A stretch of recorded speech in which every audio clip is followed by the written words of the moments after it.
রোজার প্রস্তুতি যেভাবে নেবেন, দীর্ঘ সময়ের জন্য যেকোনো কিছু করার আগে আমরা সুচিন্তিতভাবে পরিকল্পনা নিয়ে থাকি, রমজানের আগেই সেভাবে রোজার প্রস্তুতি নেওয়ার দরকার আছে।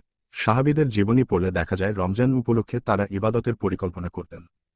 রাসূলুল্লাহ সাল্লাল্লাহু আলাইহি ওয়াসাল্লাম একটি হাদিসে ৩ ধরনের লোকের ভাগ্যকে দুর্ভাগ্য বলেছেন।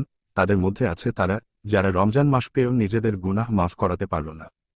আল কোরআনে আছে, রমজান মাস এতে মানুষের পথপ্রদর্শক ও সৎ পথের স্পষ্ট নিদর্শন এবং ন্যায় ও অন্যায়ের মীমাংসা রূপে কোরআন অবতীর্ণ হয়েছিল।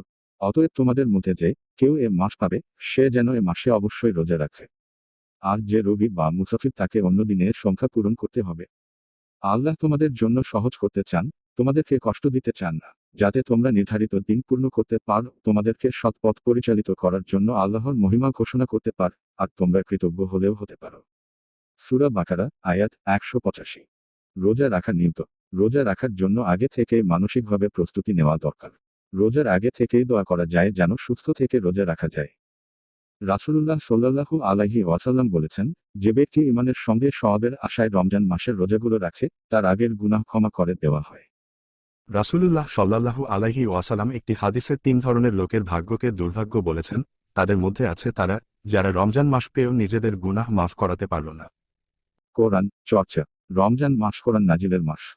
এই মাসে কোরআন তিলাওয়াত করা, অর্থ বুঝে কোরআন পড়া, কোরআনের তফসির পড়া এবং সেই অনুযায়ী জীবনে তা প্রয়োগ করার গুরুত্ব রয়েছে। সাহাবীরা অন্যান্য মাসের তুলনায় রমজান মাসে দ্বিগুণ কোরআন খতম দিতেন।